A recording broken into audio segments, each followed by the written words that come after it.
कांग्रेस पर की ये टिप्पणियां बताया था, हो गई थी ना।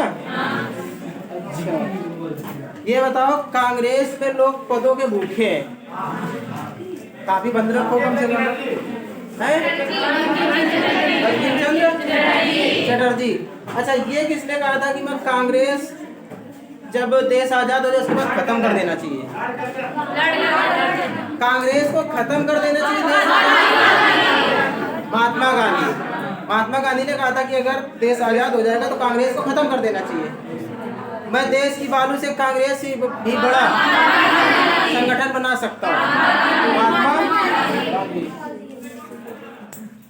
ये किसने कहा था कि कांग्रेस अपने पतन की ओर लड़खड़ा रही है और मैं इसके पतन में सहायता करना चाहता हूँ? करजन क्यों चाहता था, क्यों चाहता था, क्यों ऐसा बोला? आखिर दूसरा भी तो कुछ बोल सकता था।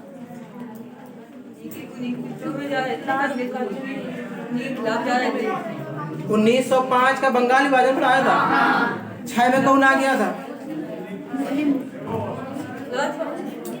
5 में जब बंगाल विभाजन कर दिया करजन ने, तो फिर करजन का कार्यकाल कितना रहा? क्योंकि करजन के बाद कौन आया था जो बंगाल विभाजन रद्द किया था जिसने? इसके समय बंगाल विभाजन रद्द हुआ, क्योंकि जब कांग्रेस का इधर करजन जो था वो रिटायरमेंट के कगार पे था और उधर कांग्रेस भी ऐसा लग रहा था कि अपने पतन की ओर लौट रही है, तो वो ये सोच रहा था कि जब तक हम रिटायर हो तब तक कांग्रेस भी अपने पतन की ओर चली जाए, इसीलिए उसने ऐसा बोला था। क्योंकि इधर कांग्रेस का कार्यकाल भी खत्म हो, इसका करजन का कार्यकाल भी खत्म हो रहा था। और था कांग्रेस की आवाज पूरी जनता की आवाज नहीं है, ये किसने कहा?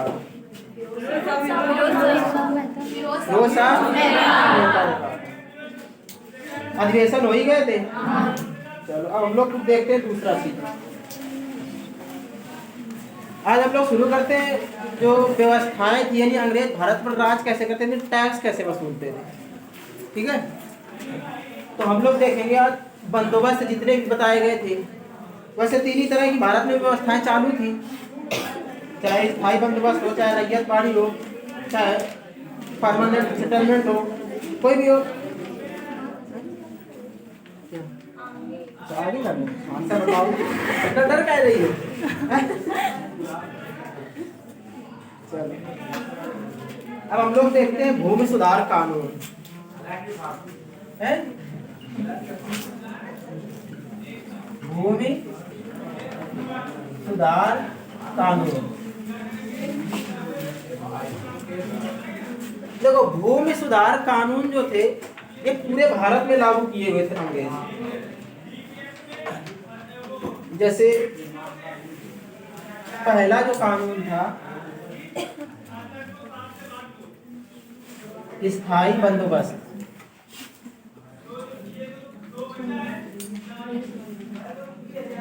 स्थायी बंदोबस्त, ये जो स्थायी बंदोबस्त था, परमानेंट सेटलमेंट, ये 10 साल के लिए लागू करते थे अंग्रेज। कितने साल के लिए? 10 साल के लिए लागू होता था ये। और ये क्षेत्र, जिस क्षेत्र में लागू करते थे उसका जो टैक्स होता था वो 40% लेते थे, जहाँ पे भी लागू होता था। जैसे अगर हम बात करें, छोटा सा मैप बना लेते हैं इंडिया का।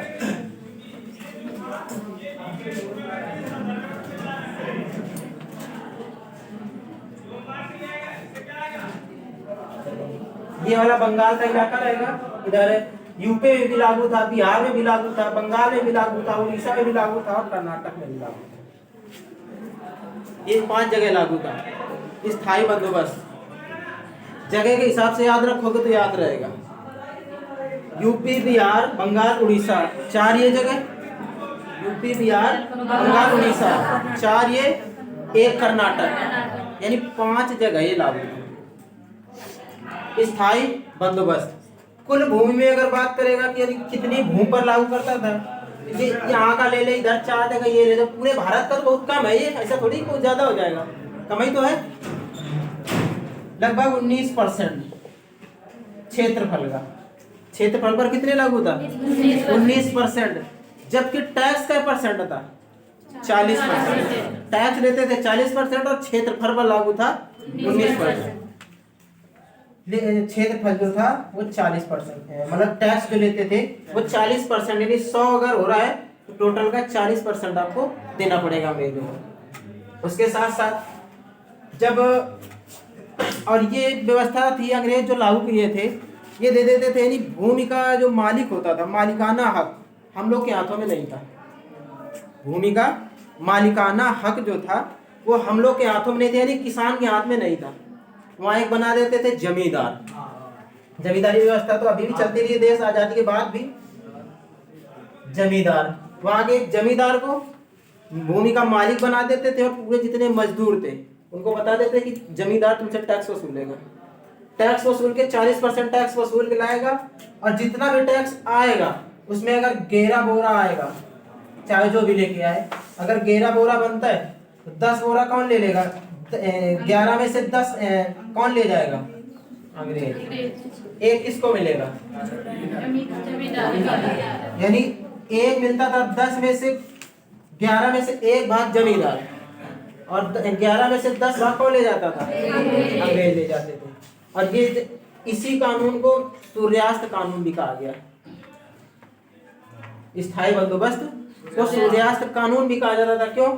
क्योंकि सूर्य अस्त होने के पहले जमींदार पूरा हिसाब देना होता था। अब सूर्य अस्त का मतलब ये नहीं कि पर डे वाला, जैसे कोई फसल मान लो धान है, ये कब कट जाता है पूरी तरह से, अक्टूबर में कट जाता है, अक्टूबर नवंबर मान लेते हैं। नवंबर में पूरी तरह किसी का बचेगा धान, नहीं बचेगा। नवंबर में बोल दिया कि 25 नवंबर तक पूरा हिसाब चाहिए, टाइम दे दिया। अब 25 नवंबर को शाम को सूर्यास्त नहीं होना चाहिए, ये कहने का मतलब था उनके, यानी जिस दिन तारीख आपको दी गई उस दिन का सूर्यास्त नहीं होना चाहिए। अगर सूर्यास्त होता है तो फिर जमींदार हट जाएगा, दूसरा जमींदार आएगा। जमींदार ऐसे हटा दिए जाते थे। अगर सूर्यास्त हो गया और आप हिसाब नहीं दे पाए, अगले साल जो आएगा, यानी अगली जब फसल आएगी उसमें जमींदार चेंज हो जाएगा, क्योंकि तुमने सूर्यास्त के पहले पूरा टैक्स नहीं दिया अंग्रेजों को। सबसे खराब कानून था ये, क्योंकि अब टैक्स कौन वसूल रहा था, जमींदार। जमींदार कौन थे, भारतीय थे। भारतीयों को तो बनाते थे, मार के टैक्स वसूलते थे। सबसे ज्यादा व्यवस्था खराब थी ये, जबकि लागू बहुत कम समय में थी, और टैक्स भी बहुत कम था, 40% टैक्स ले रहे थे। चलो फिर आते हैं हम लोग, और ये लागू किया था। अब इसका स्थायी बंदोबस्त यानी जब 1793 के आसपास लागू हुआ था ये, 1793 उस समय लॉर्ड हमारे कौन थे, कॉर्नवालिस। वायसराय तो था नहीं, कॉर्नवालिस के समय लागू हुई थी ये, कॉर्नवालिस। फिर सेकंड नंबर का आता है, दूसरा देखते हैं रैयतवाड़ी। अच्छा, रैयत किसे कहा जाता है, रैयत शेरशाह सूरी रैयत किसको कहता था, शेरशाह सूरी पर सूर्यवंश पढ़ाया था ना, शेरशाह सूरी रैयत किसको कहता था, किसानों को तो कहा जाता था रैयत। शेरशाह सूरी किसानों को रैयत बोलता था, रैयतवाड़ी। ये आया था, ये लागू किया था मुनरों ने, हेक्टर वाला नहीं, तामस वाला। हेक्टर मुनरो तो आया था, चलो कोई दिक्कत नहीं। मुनरो इसने लागू किया था 1820 में लागू किया, और ये सबसे ज्यादा जगह पर यही लागू था। लगभग कुल क्षेत्र का 51%, कुल क्षेत्रफल का 51% भाग पर लागू था। और ये भारत में 51% में लागू कहाँ का था, एक तो तुम्हारा मद्रास में था, मद्रास का इलाका था पूरा। मद्रास का भी होते पूरा इलाका ले, समय तमिलनाडु सब एक ही थे। और ये मुंबई का इलाका था, बम्बई, मद्रास और असम। और ये बंगाली तक तो था इलाका। असम की उस तरफ, असम से तो टूटे 7 सिस्टर जो बोलते हो। 7 सिस्टर है कि 8 सिस्टर है, बाकी राज्य तो 8 है। छूट कौन जाता है? क्वेश्चन इस तरह से पूछेगा, 7 सिस्टर में कौन नहीं आता है? हमेशा आने वाले तो तुम्हें पता ही है। कौन सा नहीं आता है बताया था हमने, एक नहीं आता है। जो क्षेत्रफल की दृष्टि से सबसे छोटा दूसरे नंबर का सबसे छोटा राज्य सिक्किम। सिक्किम 7 सिस्टर में नहीं आता, ध्यान रखना। उधर के पूरे आ जाएंगे, असम, नागालैंड, त्रिपुरा, मिजोरम पूरे, लेकिन सिक्किम नहीं आता है। तो ये लागू था बम्बई, मद्रास और असम। टोटल का 51% भाग पर लागू था, जबकि ये 19% भाग पर लागू था। और ये टैक्स का लेते थे 35 से 55% हिस्सा। देखो सबसे ज्यादा खराब कौन था, ये टैक्स कितना ले रहे थे 40, यहाँ टैक्स कितना ले रहे 55, लेकिन फिर भी ये खराब नहीं कहा गया सबसे ज्यादा। अब इसको खराब क्यों नहीं कहा गया, क्योंकि इसमें मालिकाना हक किसके पास था, इसमें मालिकाना हक किसान के पास था। इसमें मालिकाना हक किसान के पास था और किसान से डायरेक्ट लेते थे। कोई चीज जितने प्यार से ली जाए तो आदमी आसानी से दे देता है, और थोड़ी सी जबरदस्ती, जैसे सपोज मान चलो तुम कहीं जा रहे हो और तुम्हारे पास अगर कोई आए और तुम्हें बंदूक दिखा के 100 रुपए तुम्हारे निकाल ले, सबसे बड़ा कष्ट होगा ही नहीं होगा। और वही कहीं गए हो तुम, कहो वहां जाके खुशी में 1000 दान दिया होगा, तुम्हें कोई कष्ट नहीं होगा। जबकि वहां कितने दे गया, 1000 दे गया है, तब भी कोई कष्ट नहीं, लेकिन तुम्हारे बंदूक के नोक करके 100 रुपए ले ले, वो ज्यादा कष्ट हो जाएगा। होता है कि नहीं होता है? ये वही सिस्टम था। टैक्स कम था लेकिन बंदूक की नोक के निकाला जाता था, बंदूक की नोक से लेते थे, पूरा टैक्स चाहिए तो चाहिए। और ये वाला जाता था लेकिन किसानों से प्यार से बात करके ले लेते थे, इनको नहीं करता था ये चीज। वो हम लोग भी देखते हैं कि नहीं देखते हैं, इसीलिए ये वाला ज्यादा सबसे खराब कहा गया। जबकि सबसे ज्यादा जगह पर कौन सा लागू था, तो सबसे ज्यादा टैक्स किसका था, इसका नहीं था। टैक्स सबसे ज्यादा था मालवाड़ी का 60% टैक्स लेते थे। अब समझ सकते हो, यानी 100 अगर पैदा हो तो 60% कौन ले जाएगा, अंग्रेज ले जाए, केवल 40% आपके पास बचेगा। लेकिन मालिकाना पूरे गांव में दे दिया जाता था। ये 2 समझ में आए, तीसरा भी देखते हैं थोड़ा सा।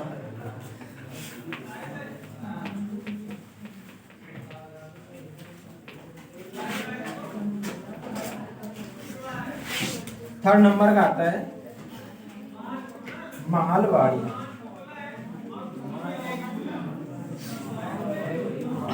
अब 19 ये लागू हो गया, 21 वो लागू हुआ, तो ये क्या % क्षेत्र बचा है इसका, 100% तो होता है, कितना बचा है 19 ये हो गया, 51 रैयतवाड़ी हो गया, बचा कितना है 30%। यानी ये लागू था 30% इलाके पर। 30% इलाके में ये इलाका बच रहा है, ये तो सबका भरा ही हो गया। ये इलाका बच रहा है तो इधर का पंजाब था, पश्चिमी उत्तर प्रदेश था, ये इलाका बच रहा था, यहाँ पर लागू था केवल 30% पे। जबकि कुल टैक्स का लेते थे 60%, सबसे ज्यादा टैक्स ले रहे थे। लेकिन फिर भी, और इस पे जमीनी हक जो था, यानी जो जमीन का मालिकाना हक था, वो गांव वालों, यानी पूरे गांव जो था, गांव का एक मुखिया होता था। गांव मुखिया एक ही तो होता है, मुखिया की पूरी देख रेख में रहता था कि एक मुखिया पूरे गांव का टैक्स वसूल करेगा और एक मुखिया जमा कर देगा। वो ऐसा नहीं था, इनकी जमींदारों की तरह नहीं था। ये लोग तो कारिंदा से पिटवाते थे, नहीं पिटवाते थे, कारिंदा होते थे ना। आज पुलिस हो गई है, उस समय क्या थे, कारिंदे तो थे। ये उन्हीं से मार मार के जबरदस्ती टैक्स लेते थे। और ये बैंकिंग के समय चालू हुआ था, जबकि ये 1833 में आया था। बैंकिंग वो समय था लॉर्ड, जबकि लागू किसने किया था, मैकेंजी ने। मैकेंजी लागू करने वाला मैकेंजी था, जबकि उस समय जनरल था बैंकिंग मैकेंजी 1833 में। ये 3 व्यवस्थाएं चल रही थी, पूरे भारत में कवर हो गया कि नहीं कवर हो गया, पूरे 100% खेती पर तीनों व्यवस्थाएं लागू थी। और ये 10 साल के लिए था, ज्यादातर यही सबसे ज्यादा खराब बताया गया, सबसे ज्यादा खराब था भी ये। जबकि सबसे ज्यादा टैक्स लिया जा रहा था मालवाड़ी में, इसमें तो 40% था। अब इसमें भी ऐसा था कि जहाँ जैसी जमीन पाई जाए उसी हिसाब से लिया जाता था। ये नहीं कि जहाँ बंजर भूमि वहां भी पूरी तरह से दिया जाए। अब यहाँ 35 से लेके 55 तक था सेकंड नंबर में, तो 35 कहाँ देना होता है, जहाँ कम पैदावार है वहाँ 35 दो, जहाँ ज्यादा पैदावार है वहाँ 55 दो। इस तरह से कम ज्यादा भी लिया जाता था। तो ये हमारी 3 तरह की व्यवस्थाएं थी। अच्छा, ये जो स्थायी बंदोबस्त है, ये कार्नवालिस जो था इसने कॉपी किया था कहीं से। तो अब तुम बताओ कि मुगल सत्ता में सबसे ज्यादा किसके समय में टैक्स वसूलने का काम चालू होता था? कौन सी वो योजना थी जिसको कॉपी किया था कार्नवालिस ने? अकबर की। कौन सी थी ये व्यवस्था? हाँ, डोडरमल की व्यवस्था थी।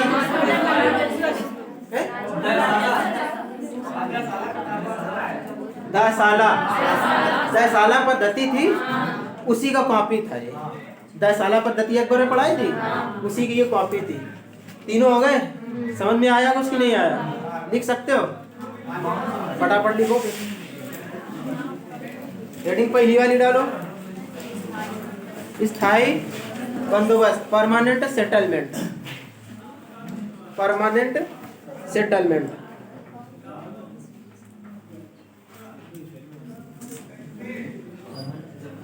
चल, स्थायी बंदोबस्त। देखो यार, कार्नवालिस के समय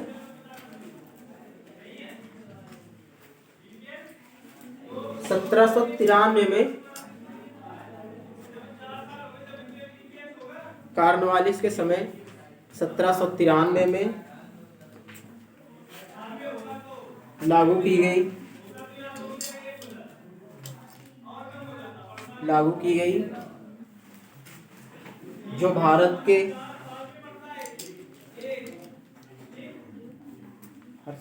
दरवाजा बंद कर दीजिए।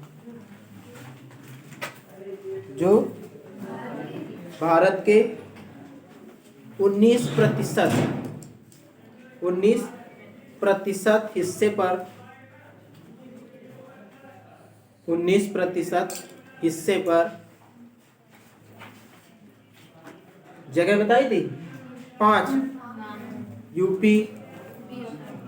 यूपी का पूर्वी इलाका, यूपी, बिहार, बंगाल, उड़ीसा, कर्नाटक।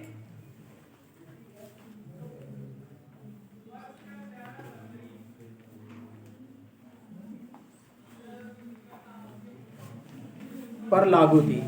अब ये बीच में कर्नाटक पर क्यों लागू किया था? क्योंकि जैसी यहाँ की स्थिति है, जो जिस कंडीशन पर यहाँ पैदावार हो रही थी, उसी कंडीशन पर यहाँ पैदावार हो रही थी। भाई एक सेम जगह पे सेम टैक्स तो ले सकते हो। जिस तरीके से यूपी, बिहार, उड़ीसा इस जगह जैसी पैदावार होती थी, वैसी पैदावार कर्नाटक में हो रही थी। इसलिए ये वाला कानून यहाँ लागू कर दिए। बीच में कहाँ यहाँ डालते आगे? दूसरा वाला ये लागू थे, इन्हीं को लागू कर देते हैं। इसलिए यहाँ कर्नाटक में लाए, क्योंकि उसी ठीक वैसी कंडीशन यहाँ की है। इसमें मालिकाना हक या जमीन का मालिकाना हक, जमीन का मालिकाना हक जमींदार का होता था। जमींदार का होता था।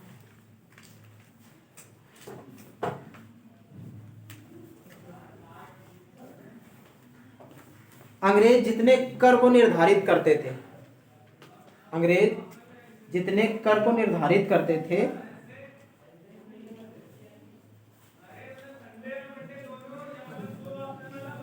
उस कर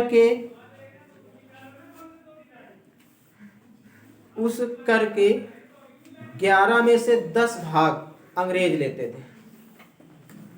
जितना निर्धारित करते थे, 11 में से 10 भाग अंग्रेज लेते थे।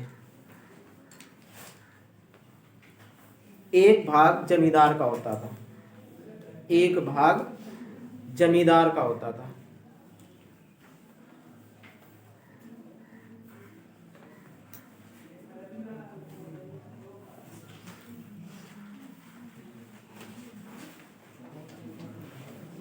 टैक्स का 40% हिस्सा लिया जाता था, या पैदावार का 40%, जमींदार का पैदावार का 40% हिस्सा टैक्स के रूप में लिया जाता था।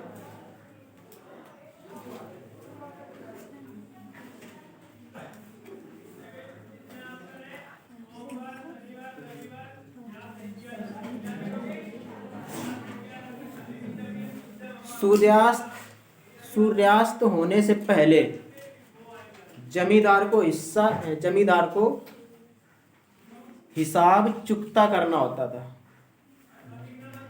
सूर्यास्त होने से पहले जमींदार को हिसाब चुकता करना होता था, जिस कारण इसे सूर्यास्त कानून भी कहा जाता है या सूर्यास्त व्यवस्था भी कहा जाता है।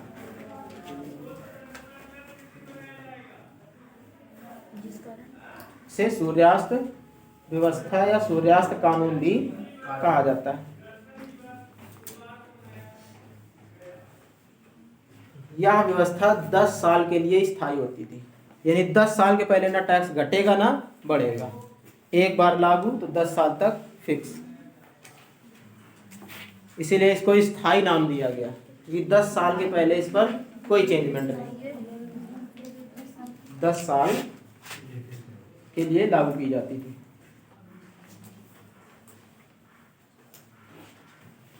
तो सबसे ज्यादा, अगर तीनों में सबसे ज्यादा खराब पूछेगा तो कौन सी थी? स्थायी बंदोबस्त सबसे ज्यादा खराब थी। अब सेकंड नंबर पे आओ, रैयतवाड़ी। रैयतवाड़ी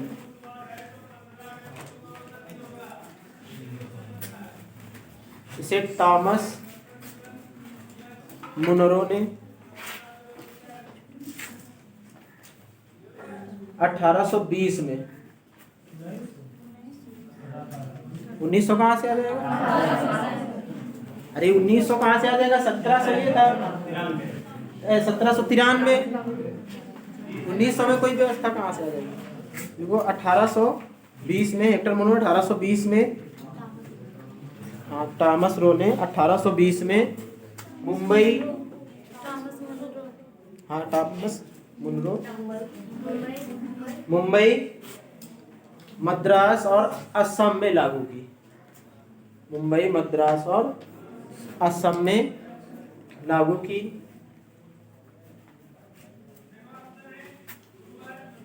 जो कुल क्षेत्रफल के 51% हिस्से पर लागू थी। 51% हिस्से पर लागू थी।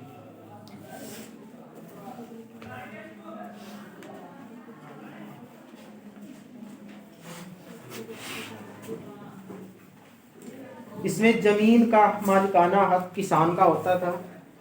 जमीन का मालिकाना हक किसान का होता था।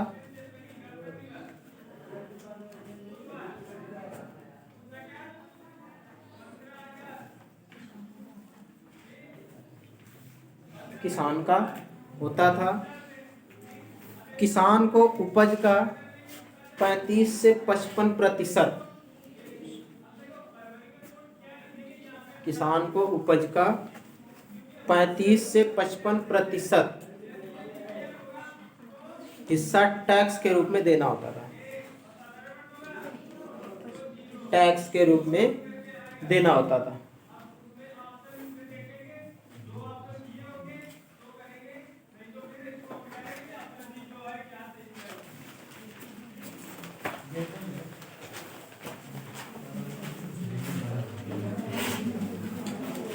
थर्ड में आओ, महालवाड़ी। महालवाड़ी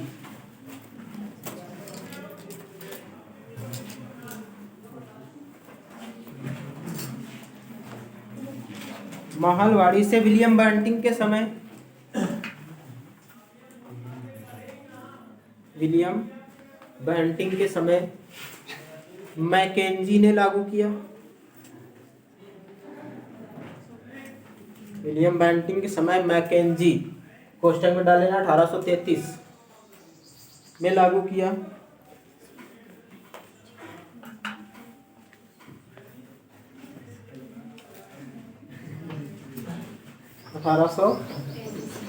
में लागू किया, जो 30% हिस्से पर लागू थी। जो 30% हिस्से पर लागू थी।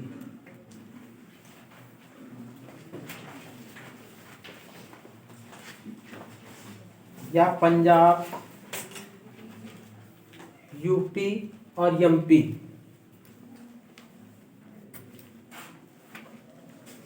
में लागू थी। पंजाब, यूपी और एमपी में लागू थी। इस पर 60% टैक्स के रूप में देना होता था। 60% टैक्स के रूप में देना होता था।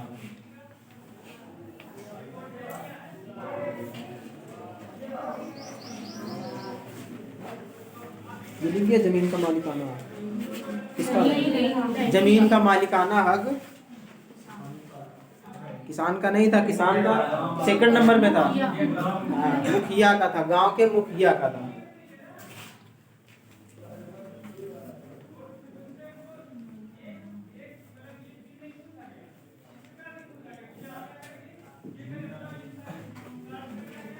मुखिया का था। तीनों हो गए। अब ये बताओ सबसे ज्यादा कठोर कौन सा रहेगा? सबसे ज्यादा कठोर, सबसे ज्यादा खराब, सबसे ज्यादा टैक्स किसका? सबसे ज्यादा क्षेत्रफल पर कौन लागू था? सबसे ज्यादा क्षेत्रफल, सबसे ज्यादा क्षेत्र रैयतवाड़ी, सबसे ज्यादा खराब, सबसे ज्यादा टैक्स मारवाड़ी। तीनों खत्म हो गए तुम्हारे काम। अब थोड़ा सा हम दूसरी चीजों पर चर्चा करते हैं।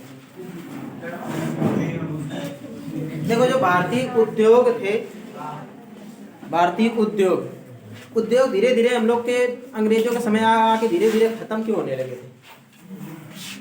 कुछ आइडिया बता सकते हो क्यों खत्म होने लगे?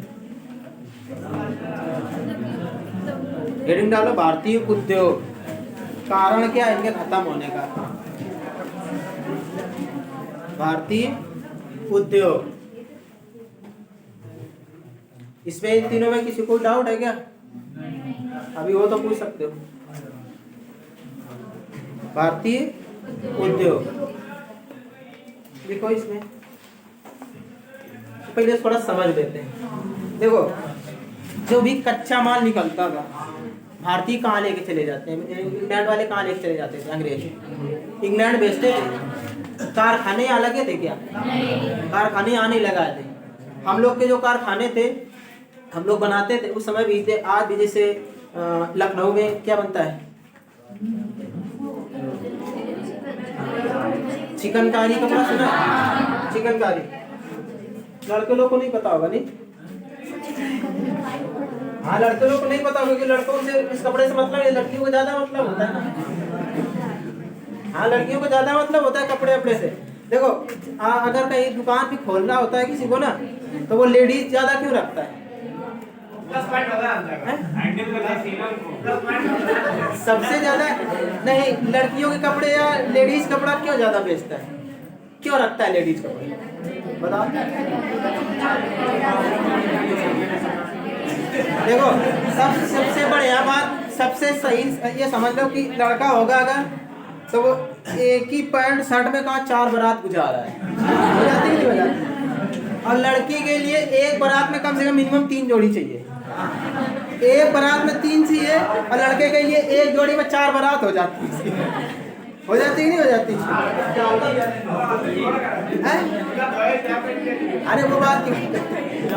इसलिए देखो कोई भी दुकान अगर करता है तो लेडीज के सहारे ही चलती है, भी समझ लेना। वो लेडीज के सहारे ही चलती है दुकान उसकी। सबसे ज्यादा कपड़े वही खरीदती है ना, लड़के ज्यादा कपड़े नहीं खरीदते। तो जो चिकनकारी का कपड़ा आता था इतना ज्यादा मुलायम होता है, अभी भी आता है, बहुत मुलायम होता है और ज्यादातर उसके लेडीज ही बनाए जाते हैं, लेकिन महंगे बहुत है, महंगे भी बहुत आते हैं।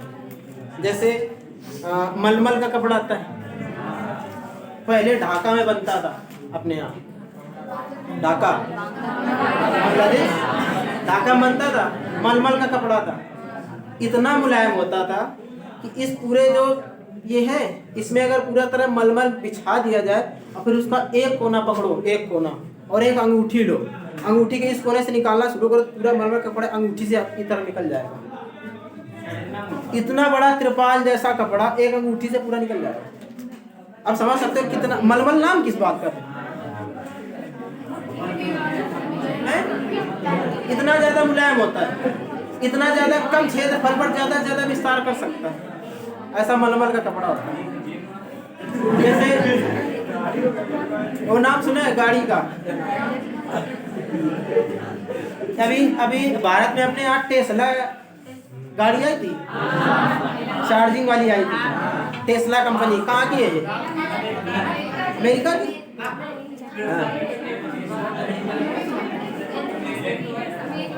अमेरिका की है, हाँ, टेस्ला कंपनी। अब टेस्ला कंपनी पर जैसे भारत में आई तो भारत में बिक्री करने के लिए, बिक्री लगाने के लिए कोई दिक्कत नहीं, बेचो कोई टेंशन नहीं, भारत सरकार भी कहती है बेचो कोई दिक्कत नहीं, लेकिन हम टैक्स कितना लेंगे?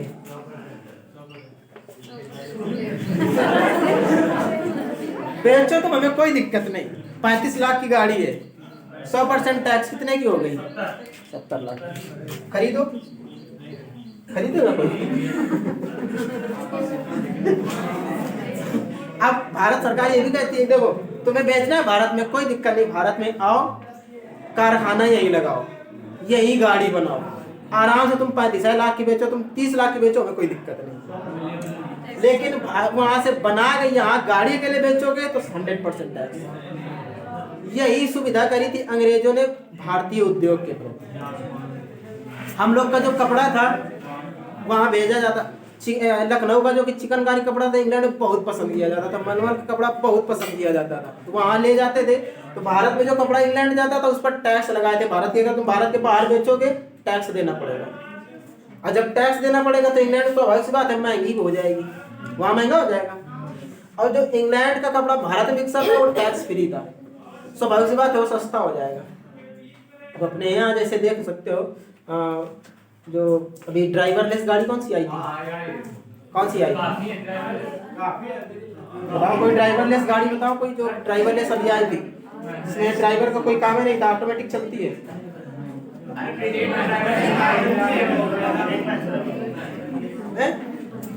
जैसे अभी अगर तुम चाहोगे हम मर्सिडीज खरीदे, मर्सिडीज तो नाम सुना ही होगा, बढ़िया गाड़ी है। मर्सिडीज के अंदर इतनी ज्यादा सुविधाएं हैं, कुछ कहने को नहीं, तुम्हें उतनी रूम में सुविधाएं नहीं मिलेगी, अपने घर में कितनी भी सुविधाएं कर लो, इतनी मर्सिडीज के अंदर सुविधाएं हैं। हाँ, और एक गाड़ी और आती है रॉयल्स राय, का नाम सुना है? रॉयल्स राय नाम सुना है गाड़ी का? अब रॉयल्स राय गाड़ी जो है अगर उसके अंदर बैठ जाओ तुम, तुम्हारे दिल की धड़कन तुमको सुनाई देगी। हंस क्या रहे हो? हकीकत है ये, इतनी ज्यादा आप कह दो कि हम ले सकते हैं, कोई दिक्कत नहीं, ले वो 7 करोड़ की है, खरीद सकते हैं। तो अब यही स्थिति भारत की, विदेश में जो कपड़ा बेचते थे यही स्थिति हो गई। अच्छा तो लग रहा है, खरीद सकते हैं, सब बातें अच्छा है, सब चीज अच्छी है, लेकिन बस समस्या की महंगी है, तो अब क्या करोगे खरीद के? यही भारतीय कपड़ों की दुर्दशा इंग्लैंड में हो गई। अच्छा सबको लग रहा था, लेकिन इतना महंगा कर दिया अंग्रेजों ने कि भारत खरीद ही नहीं पा रहे, तो क्या कर लोगे? आप खरीद सकते हो रॉयल सराय है, सब कुछ सब ना मिलेगी, कोई दिक्कत नहीं। अगर उसमें बैठ जाओ तो चाहे कोई बम फोड़ दे, तुम्हें जल्दी मरोगे नहीं, अगली गाड़ी में एक्सीडेंट हो जाएगा, चले जाओगे। तो महंगी है तो उसी की सुविधाएं होगी। टेस्ला कंपनी आई तो टेस्ला लेके आई, ड्राइवरलेस टेस्ला है भारत में भी, अगर कहीं भी चलती है टेस्ला ड्राइवरलेस है। अभी अपने यहाँ कानून भी है ना कि नो ड्रिंकिंग नो ड्राइविंग, जल्दी आराम से पियो, ड्राइवर ही नहीं है, कोई दिक्कत नहीं, टेंशन नहीं, चलते रहो भाई, पी की गाड़ी नहीं चला सकते हो, जब ड्राइवर है नहीं तो पीते रहो, कोई टेंशन नहीं, गाड़ी चलती रहेगी। तो भारतीय उद्योग की स्थिति कैसी हो गई? जो भारत में खरीद के, भारत में विदेश से आ रहा तो उस पर कोई टैक्स नहीं, और जो भारत से बाहर जाएगा उस पर टैक्स देना पड़ेगा, इसलिए ज्यादा दिक्कत हो गई। उद्योग लिखा भारतीय उद्योग, देखो थोड़ा लिखते जाओ ना, यही होगा। अंग्रेजी शासन में भारतीय उद्योग का विकास नहीं हो सका। अंग्रेजी शासन में भारतीय उद्योग का विकास नहीं हो सका।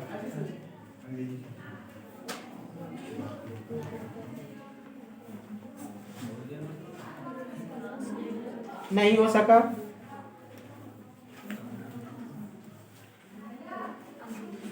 जो इंग्लैंड भेजा जाता था या भारत से जो माल इंग्लैंड भेजा जाता था उस पर टैक्स देना होता था। जो सामान भारत से इंग्लैंड भेजा जाता था उस पर टैक्स देना होता था। जबकि इंग्लैंड का सामान भारत में टैक्स फ्री होता था। बात समझ में नहीं आई क्या? अभी समझाया तो खुद ही समझ के लिख सकते हो अपने मन से कि जो भारत से भेजा जा रहा है इंग्लैंड उस पर टैक्स देना है, और जो भारत में इंग्लैंड से आ रहा है भारत पर, या भारत में जो आ रहा है इंग्लैंड से उस पर टैक्स फ्री है। स्वाभाविक सी बात है, इंग्लैंड की वस्तुएं क्या हो जाएंगी? सस्ती हो जाएंगी।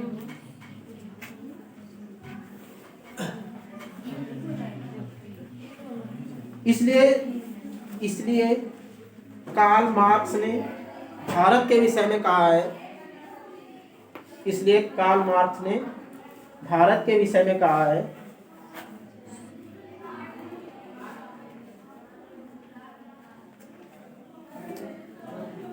इसलिए कार्ल मार्क्स ने कहा है अंग्रेजों ने सूती वस्त्र के घर में सूती वस्त्र का अंबार लगा दिया।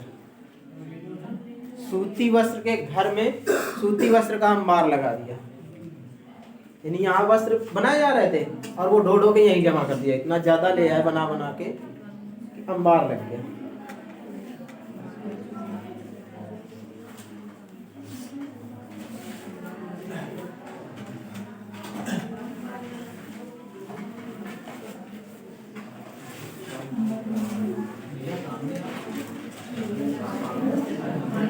खत्म हो गया ये भी। एक नोट डाल के लिख लो, थोड़ा सा मजदूर संघ है, कभी कभी पूछ लेता है। भारत का पहला मजदूर संघ बॉम्बे मिल हैंड एसोसिएशन था। भारत का पहला मजदूर संघ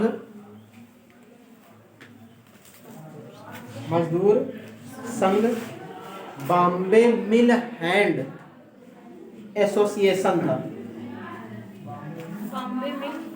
हैंड एसोसिएशन था,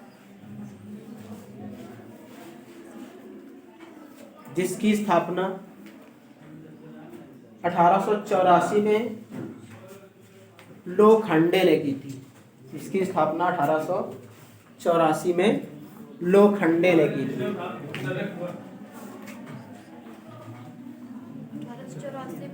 लोखंडे ने की थी।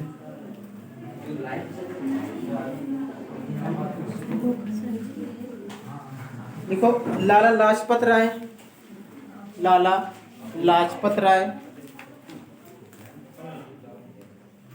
तथा M.N. जोशी, लाला लाजपत राय और M.N. जोशी ने all India trade union Congress, all India trade union Congress AITUC, all India trade union Congress की स्थापना की।